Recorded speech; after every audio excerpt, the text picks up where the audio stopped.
চ্যানেলের তরফ থেকে আপনাদের সকলকে স্বাগত জানাই। আজ আমি আবারও আপনাদের জন্য একটি নতুন রেসিপি নিয়ে এসেছি, যেটি হলো গাজরের কেক। বানাতে কি কি উপকরণ নিয়েছি আপনাদেরকে একটু দেখিয়ে দিচ্ছি। দেখুন, আমি এখানে এক বাটি আমি ময়দা নিয়েছি। দেখুন, এরকম সাইজের বাটি নিয়েছি। এক বাটি আমি ময়দা নিয়েছি। আমি এই বাটির মাপেই এক বাটি চিনি নিয়েছি, আর এক বাটি সাদা তেল নিয়েছি। লিকুইড দুধ আমি এক বাটি নিয়েছি। আমি পরিমাণ মতন এটা ব্যবহার করব। আমি 50 গ্রামের মতন গুঁড়ো দুধ নিয়েছি। ভ্যানিলা এসেন্স নিয়েছি, পরিমাণ মতন দেব। আর এখানে বেকিং পাউডার নিয়েছি, আমি এটা এতে দেব কেকে। এখানে আমি কিশমিশ আর কাজু নিয়েছি অল্প। আর গাজরটাকে আমি এই যে ছোট ছোট করে দুটো গাজরকে আমি এইভাবে ছোট ছোট করে কেটে আগে আমি একটু 2-3 মিনিটের মতন ভাপিয়ে তারপরে আমি এটা এখানে রেখেছি। আমি দুটো ডিম নিয়েছি, অল্প লবণ নিয়েছি, পরিমাণ মতন দেব। আর নারকেল কুড়ো নিয়েছি অল্প। আর এর সাথে আমি গাজর নিয়েছি অল্প। সেটা নারকেল আর এই গাজরের সাথে পেস্ট করে আমি এই কেকে দেব। প্রথমে এই গাজর আর নারকেলটা দিয়ে আমি এটাকে একটা পেস্ট বানিয়ে নেব। এটি ছোট নারকেলের হাফমালা নারকেল আমি এখানে নিয়েছি। আমি পেস্ট দেখুন, এইভাবে আমি একটা গাজর আর নারকেল গুলো একটা পেস্ট বানিয়ে নিয়েছি। এটা আমি কেকের সাথে মেশাবো। আমি এবার একটি বড় পাত্র নিয়ে নিয়েছি। এর মধ্যে এক উপকরণ দেব। আপনারা দেখুন আমি কিভাবে কেকটা বানাই। প্রথমে আমি দুটি ডিম এর মধ্যে নিয়ে নেব।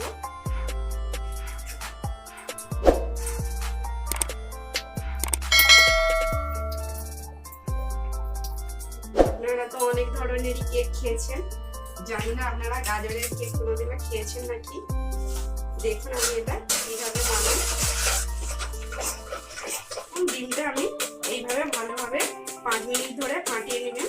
এই যে এইরকম একটা হবে, ফেনা ভাব হবে, তখনই বুঝতে পারবেন যে ডিমটা ফাটানো হয়ে গেছে।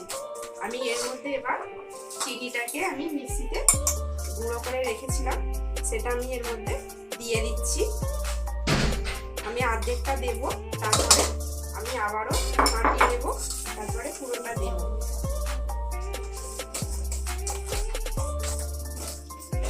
এইভাবে ভালোভাবে গুলিয়ে নেবেন।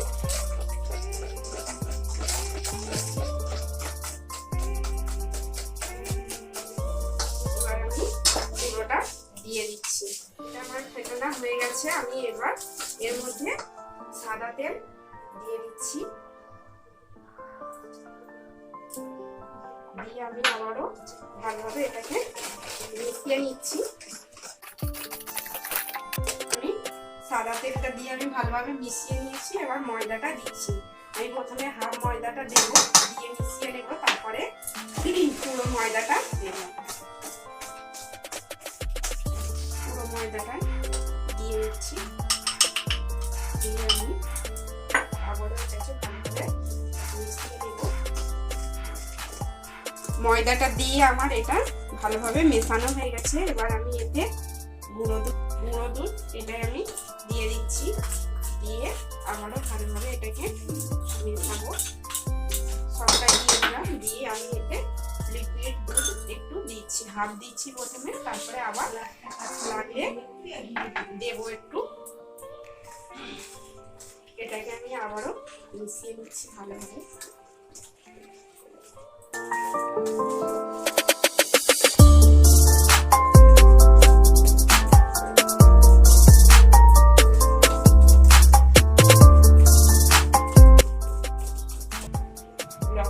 পরিমাণ মতো আমি অল্প লবণ দিচ্ছি।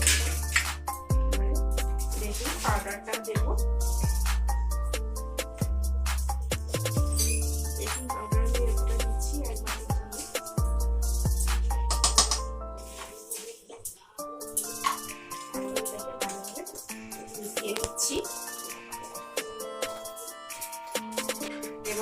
গাজর আর নারকেল যেটা পেস্ট বানিয়েছিলাম সেটা আমি এর মধ্যে দিয়ে দিচ্ছি।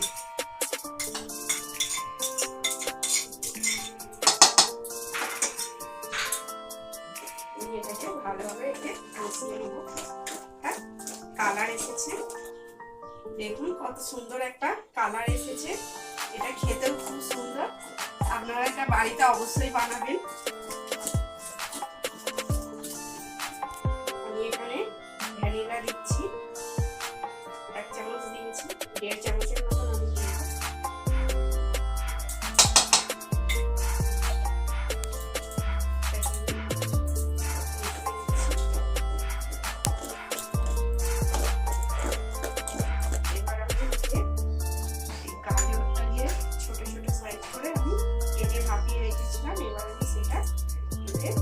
দেব। আমি অল্প দিচ্ছি, ওপরে দেবো, আর কিশমিশ আর কাজু দিয়েছিলাম সেটা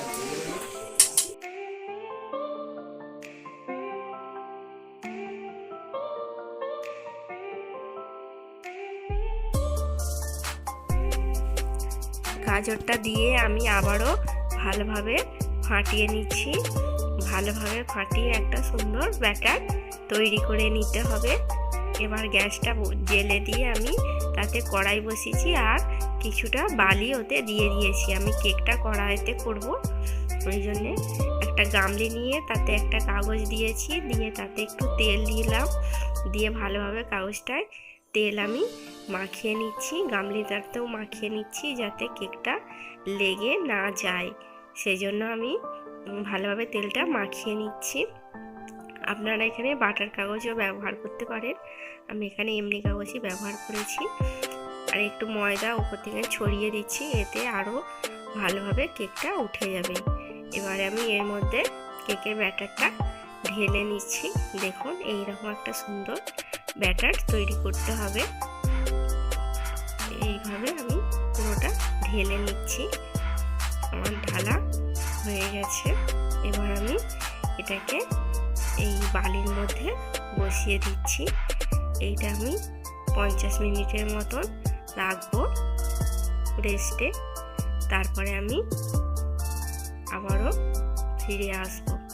এইভাবে আমি একটা উপর থেকে থালা চাপিয়ে দিলাম, দিয়ে আমি এটাকে রেখে দিলাম। আমি 15 মিনিট পরে ফিরে এসেছি। 15 মিনিট পরে আমি এর ওপরে গাজর কিছুটা ছিল আর কিশমিশ কাজু ছিল, সেটা উপর থেকে ছড়িয়ে দেব বলে এই কাজু কিশমিশটা ছড়িয়ে দিচ্ছি। এবার আমি গাজরটাকেও উপর থেকে ছড়িয়ে দিচ্ছি। দেখুন দেখতে কত সুন্দর লাগছে, এটা খেতেও খুব সুন্দর। এইভাবে আপনারা বাড়িতে বানাবেন, আর কেমন লাগলো কমেন্টে অবশ্যই জানাবেন, আর আমার চ্যানেলটাকে সাবস্ক্রাইব করতে ভুলবেন না। এইভাবে ঢেকে দিলাম, ঢেকে আমি রেখে দিয়েছিলাম। আবারও আমি ফিরে এসেছি। দেখুন কেকটা হয়ে গেছে নাকি, আমি একটা টুথপিকের সাহায্যে দেখে নিচ্ছি। কেকটা আমার খুব ভালোভাবে হয়ে গেছে, টুথপিকের গায়ে লেগে নেই একটুকু। এইভাবে আমি চারিদিকটা দেখে নিচ্ছি কেকটা হয়ে গেছে নাকি। কেকটা আমার হয়ে গেছে, আমি এবার এটাকে নামিয়ে নেব। এইভাবে আমি নামিয়ে নিচ্ছি। এবার ঠান্ডা করতে দেব 10 মিনিটের জন্যে, তারপরে আপনাদেরকে পরিবেশন করে দেখাবো যে কেকটা কতটা সুন্দর হয়েছে। এই যে 10 মিনিট পরে ফিরে এলাম, কেকটা আমার ঠান্ডা হয়ে গেছে। এবার আমি এটাকে তুলে আপনাদেরকে দেখাচ্ছি। আমি একটা ছুরি নিয়েছি, নিয়ে এবার কেকটাকে আমি তুলে দেখাবো। এইভাবে চারিদিকটা আমি ছুরি দিয়ে বের করে কেটে নিচ্ছি, নিয়ে এবারে আমি এটাকে তুলে নেব।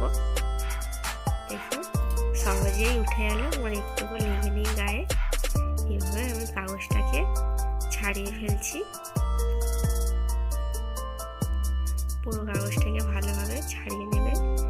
প্লেটের মধ্যে রেখে আমি আপনাদেরকে একটু কেটে দেখাচ্ছি। দেখুন কতটা সুন্দর হয়েছে কেকটা। এই কেকটা খুবই স্পঞ্জি হয়েছে, দেখুন কত নরম তুলতুলে হয়েছে, আর দেখতেও কত সুন্দর লাগছে। গাজরটা বাটা এবং এই যে ছোট ছোট করে কাটাও দিয়েছে, দেখুন পুরো কেকটায় একটা সুন্দর কালার এসেছে। আপনারা অবশ্যই এই কেকটা বাড়িতে বানাবেন। সাজানোর জন্য আমি একটু জেমস ব্যবহার করেছি, উপর থেকে দিয়ে দিয়েছি। এটা আপনারা দিতেও পারেন, আবার নাও দিতে পারেন। দেখাচ্ছি, দেখুন কেকটা কতটা সুন্দর হয়েছে, স্পঞ্জি হয়েছে, দারুণ টেস্ট হয়েছে। এতে গাজর আছে বলে কেউ বুঝতেই পারবে না। আমার রেসিপিটা যদি আপনাদের ভালো লেগে থাকে তাহলে একটু প্রিয়জনদের শেয়ার করে দেবেন।